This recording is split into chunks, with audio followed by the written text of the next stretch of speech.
From Fox 8 Sports, this is the Overtime Podcast. From the Fox 8 studios in New Orleans is the Fox 8 Overtime Podcast. I'm Vasilios. That is Sean Fazan. Remember to like, subscribe, rate, and review. You can find us wherever you listen to and watch your podcast. And if you're watching on YouTube, click the little bell button there. You get notified whenever we upload a new podcast. We're going to be uploading a lot of them and over the next few weeks here with training camp going on. Speaking of, today was day one of training camp.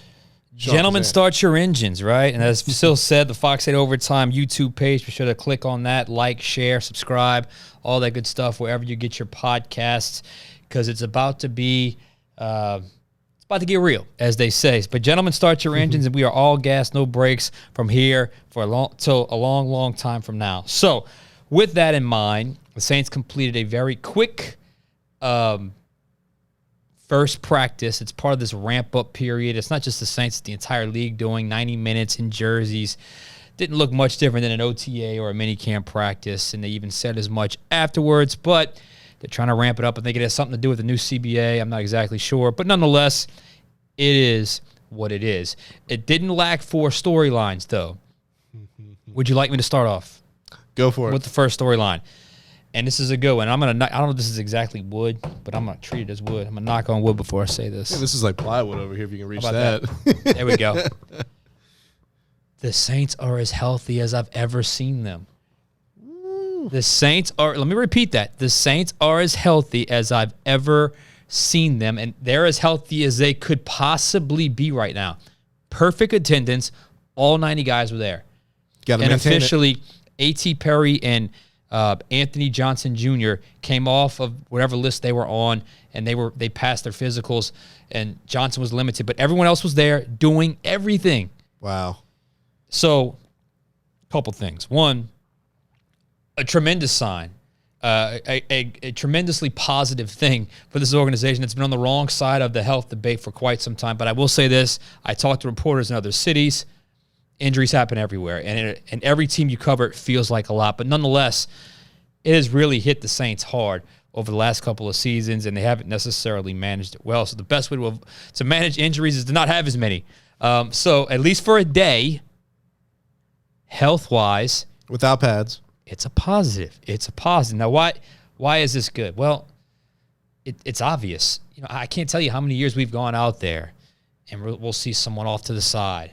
Oh, I guess they're on, PUP. I guess they're on NFI. Or someone will be kind of out there but not doing anything. Or you'll see them in stretch but not actually doing team stuff. And that wasn't the case today. Everyone was doing everything with the exception of Johnson, like I said. So, an incredible development. It also goes to show you that Dennis Allen wasn't lying. It's interesting. A coach straightforward about injuries. And he said, what's that like? When we broke for summer break at the end or the middle of June, he expects everyone but one to be ready to go for training camp. That's exactly what he meant. I mean, oh no, somebody from the Saints' Week 6 opponent might find out that everybody's healthy right now and they use it against them. I'm being facetious there, but look, now you've got everyone there, and you can just focus on improving as opposed to getting healthy and growing as a team. Now look. We all know this, especially when the pads come on. Injuries are going to happen. It's going to happen in training camp. You're going to have to manage those injuries. The Saints have not necessarily done a great job of managing injuries throughout the last couple of seasons, and that's why their seasons ended abruptly and not where they wanted it to end. But for now, for the time being, you have the luxury of a full slate of healthy players. Please take advantage. Get as much as you can get done with these guys as possible. Get the chemistry going. The race to improve, as they say, because now there are legitimate questions on this roster that need to be answered. You're not going to answer them unless they're all on the field together, working it out, practice after practice after practice. So my main observation from practice one, if I haven't reiterated it enough, Saints are healthy, and that's a fantastic thing for this organization. So that's a good thing, man. It's good vibes for the Saints. Talking about being in shape and everything like that, how did Jimmy Graham look out there? Jimmy Graham, we're going there, huh? Okay, let's go Jimmy Graham. Jimmy Graham was, first off, had a smile on his face. It's a hot button topic right now. Yes, he is. He had a smile on his face. He looked happy to be there. He looked like a guy that enjoyed reconnecting with the city that he started his professional career in. He had a couple routes on air that he caught. I tweeted one out, caught a little square in from Derek Carr. They had a little run after catch. Couple things with Jimmy Graham. First and foremost, how was this a secret? How did they keep this a secret? That big of a name with that big of a signing coming back, and there was no leak whatsoever leading up to it. There was no buzz leading up to it whatsoever. There was no even thought of, hey, what about Jimmy Graham possibly returning? Now, I remember talking about Jimmy Graham in years past about a possible reunion with the Saints when it made sense. Sure. And never happened. He was out the league last year. I thought he was done. I thought he signed the contract to come retire, to sign a contract for a day and retire. That's what I saw when I saw the picture. I'm like, oh, he just must be retiring a Saint. Yeah. But no, after everything yesterday, I'm like, oh boy, It didn't happen. no, It didn't happen. He's here. Now the question is, what does he have left? I am incredibly intrigued to see what he has left, because when I'm telling you, this guy was unbelievable when he was here. That 2011 team was unbelievable. He had 99 catches. I still kind of imagine him running that seam route, him and Marcus Colston. I don't think that's happening anymore. I think the best case scenario, he's got a locker room presence, kind of helps in that area, and he's a red zone guy, a guy that can give you like a little box out route near the goal line, a guy that can maybe give you a goal line fade where he somehow gets matched up on like a 5'11 linebacker, a 6-foot linebacker, and they throw it up. Not sure how many times he's going to dunk over the crossbar. Well, I guess we'll see. I think he's still probably got some hops. But I'm incredibly intrigued to see what happens with Jimmy Graham, because I didn't see it coming. I didn't know anyone else that saw it coming. I didn't hear a whisper about this before it happened. So kudos to the Saints for keeping that a secret, because I know that's not easy to do with a player like that in this town with this media corps. Somebody always hears something, and no one did. Now, what I want to know is, what are your realistic expectations for Jimmy Graham this season? Because I've seen a lot of fans that I feel like need to temper those expectations, because he's 36 years old. I'm not saying he's old by life standards. I mean, your birthday was yesterday. You know how it feels to get a little bit older, but Yeah. Happy belated birthday, by the way, my man. Thank you. But I turned 21 once. But no, he's 36 years old now. How much does he have left in the tank? What do you think he's going to actually? Look, any thoughts of 2011? If you're a Saints fan, you need to just put that in the rearview mirror. It's not going to happen. I look at this more like a Ben Watson situation when he returned. I forgot what year it was. Wasn't incredibly productive, but he was a leader guy, a locker room guy. Was able to catch a pass or two when you needed him to. The only difference is I think Jimmy can score touchdowns. I think he can still score touchdowns. Mm-hmm.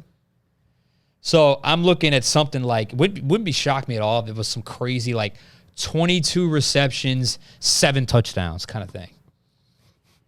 Because, he's never been the greatest blocker. I don't know if he got better at that when he left. And I don't know if he's a guy that can do anything beyond a tight area. I mean, he's not a stiff out there. He can still move. But I think any thoughts of 99 receptions or, 15 touchdowns like he had like in 2013, I think you probably got to leave those at the front door, because I don't know if that's going to happen. And the trade-off is you get a veteran guy and a veteran leader, and you have a guy that does that, Juwan Johnson. Now, we'll see how much better Juwan Johnson gets at the tight end position. But I don't think you make this move without the understanding on both sides that regardless of how it goes, unless it's a total train wreck, I think he's making the team.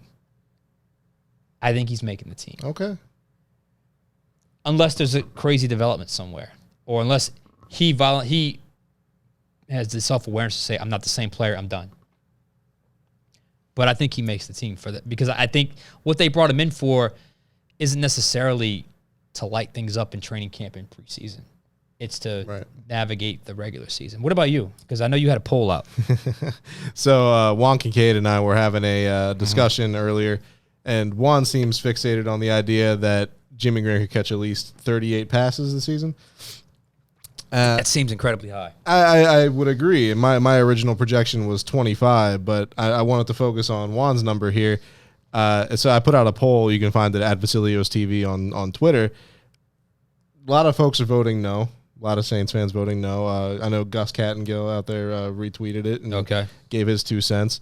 Only like 22% of people said yeah. And it's got like 60 votes on it so far, so take that with a grain of salt. But I think 38's a lot. Yeah, that seems very high, especially in a relatively talented tight end room where he could possibly go in as the number 3 option in that room. Depending on where you put Taysom, I mean, maybe even 4th. Yeah, that's kind of where I'm at. I mean, tight end. Yeah, what was the number again? 38. 38. Yeah, that seems high. And here's the deal. Today, it was a big story yesterday. We led all the newscasts with it. We even led our newscast at 4 o'clock. Not led the newscast, but we put it in our top of our newscast. Sure. Today at 4. Today would be Wednesday, depending when you listen and watch this podcast.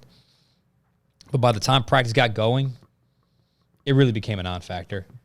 And really, the bigger storyline in terms of offensive playmaker was Michael Thomas. Because Michael Thomas now has no restrictions. Yeah. He's restriction-free for the first time in forever. He's out there running routes, man.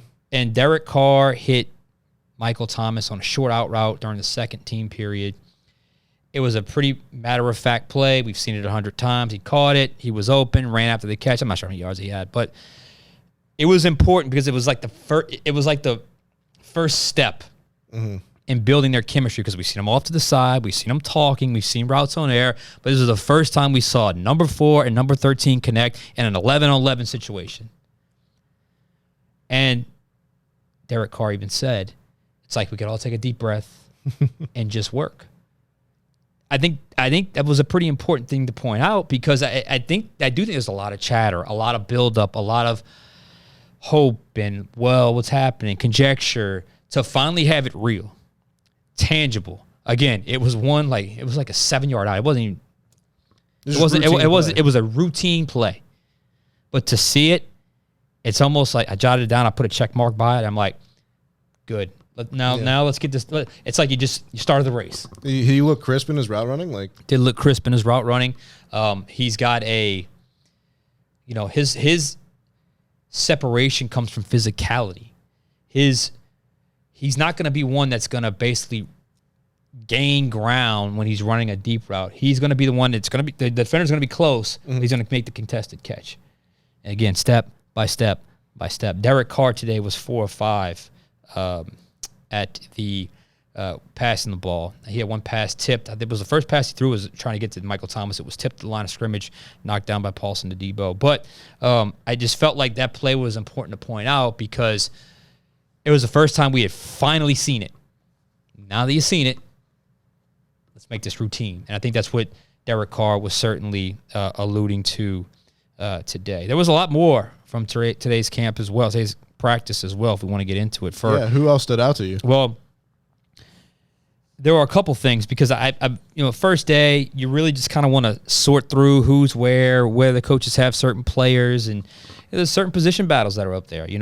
I look at left tackle. There was an interesting rotation that was happening. Trevor Penning got first-team reps at left tackle. James Hurst got first-team reps at left tackle. During the first-team period, though, when Trevor Penning was in, getting his first-team reps, James Hurst was in at left guard. So there's a mixing and matching there. So clearly they're tinkering with that line, and I don't think either guard. I think they're the favorite to start there, but I think they can be beaten, if that makes any sense. Yeah, no, I mean, Hurst is historically like a guard tackle. He's that swing guy. So he basically bumped for that rep Andrew Speed. Yeah, so I mean, it makes sense to me. I mean, I'm assuming they're expecting to have Hurst play meaningful snaps this year. They probably don't. They love his versatility. Yeah. They view him as basically a starter, even if he's not technically one of the starting 5, depending on how it shakes out, because he can fill in anyway. He's the new, even if you put in a jumbo package or something. He's that new Cineo Calamete for the Saints fans out there. Remember that name? Excuse me. Excuse me. Cineo Calamete was one of those versatile type guys. So Penning and James Hurst split reps at left tackle. Cornerback 2, opposite Marshawn, who got first-team reps. It was a Debo today. Ooh. What I expected. It was a Debo today. So, But still no pads. no pads. And I want to see if there's going to be a rotation here. Debo had a pretty nice day. I think he had part of a PBU. But first day of practice, he was able to get those first-team reps. Kicker, it was Will Lutz's day to shine. I think he made 5 field goals. He didn't miss anything. Nice. There was some crazy thing. I don't know if it was intentional or if it was just kind of just seeing what they could do. Blake Gilligan ran a fake and threw a pass to Foster Morrow on a fake field goal. We talked about defensive end. The first-team reps at defensive end opposite Cam Jordan went to Carl Granderson. Wow. So yeah, I alluded to it last night on Overtime. You did. That's the guy that there's no guesswork. No. He has been consistent and steadily grown from where he started here to where he's at, and it did not surprise me that he was number 1 on the depth chart, at least at the first practice. Yeah, no, that's pretty incredible. Like, I mean, we've just stressed on his consistency for as long as we've been talking about this defensive end battle approaching camp, but like seeing it actually happen now I'm like, well, okay, they're serious about Carl Granderson. They are. And you know, Peyton Turner had a tackle for loss. He helped blow up a screen, but he was with the second team, I believe. He's got a way to go. He's got to win. He's got to win the job. He's firmly on it's time. You know, it's time to get it going. Right. And then Foskey's still a rookie. One interesting thing as well, Brian Brzee rotated in so that there was one team period, then there was a second team period. Mm-hmm. You know, first, second, third, and the first team period, first, second, third, and the second team period. Brzee rotated in with the first team during the second team period and made a nice tackle on was it the second team period? One of the team periods. He got first team reps and made a nice play on Jamal Williams, who ran a draw play and was there to make the stop at the line of scrimmage. So that's certainly encouraging as well. A couple other plays that stood out. Andrew Dowell, and he's one of these training camp warrior guys. Always battles his way on the roster via special teams. Reminds me so much of Craig Robertson, but when he gets his on-field reps in training camp, he always seems to make a splash play. Jawan Johnson makes a catch from Jake Hayner, and Dowell is finishing the play, strips the ball loose, recovers the fumble, and returns it the other way. So I felt like that was a great play by Andrew Dowell. I have him penciled in on the roster projection as well. So I thought that was a nice play. And again, it was a quick practice, 90 minutes, 2 team periods. So it was like a total of like, I don't count it up here. See, I think it was maybe 25 plays total, right, with 11 on 11. So, but it was a good start, and you had a few moments that really stood out, and I'm very curious to see what happens tomorrow. The window opens a little bit. I think DA says it's going to be about an hour and 45 minutes instead of an hour and a half. And maybe we'll see a little more action. Maybe we'll see an extra team period. Maybe we'll see a little bit of a rotation with some of these guys when it comes to, first team, second team, if there's any kind of shakeup. Right. And again, I am still looking at Derek Carr. He had a great connection with Chris Olave on a deep sail type route in that first team period. I mean, a nice play. But on that play, Rashid Shaheed beat Marshawn Lattimore on a deep post. But I think the first read was to Olave on that play. But they spoke about afterwards how that's the perfect example of, now that I have the system down, now we're at, okay, communicating how to execute plays properly as opposed to just knowing what the words mean. So it was proper depth, proper placement, proper execution. So that's certainly a great thing for Derek Carr and his chemistry with some of his guys. So all in all, it was a good day's work, and I look forward to much, much more. This is our time, man. This is our time right here. I look forward to much, much more from Saints Training Camp 2023. Yeah, the Saints don't actually put on the full set of pads until Monday, when they so that's their full first padded practice. They do have their shells on Friday, though. And Friday, coincidentally, happens to be the first day fans are allowed at Saints Training Camp practices. That should be fun. They got the stands all set up. Curious to see how many fans show up. I know, generally speaking, when you do it close to the weekend, it's a better chance to get a lot of people out there. I know some of the fans have already signed up. So very curious to see how many fans show up, and very curious to see this Saints team kind of grow and develop here in training camp and in the preseason into the regular season. Should be fun. Sean, if you're excited, I know thousands and thousands of Saints fans that are probably equally, if not more so, excited for this coming season. But I think that's going to wrap up our show for today. Yeah. For all you guys watching, thank you so much. Remember to like, subscribe, rate, and review. You can find us wherever you listen to and now watch your podcast. Remember to hit the little bell button right there on the YouTube page if you're watching there. You get notified whenever we upload a new podcast. For Sean Fazan, I'm Vasilios. We'll catch you guys next time.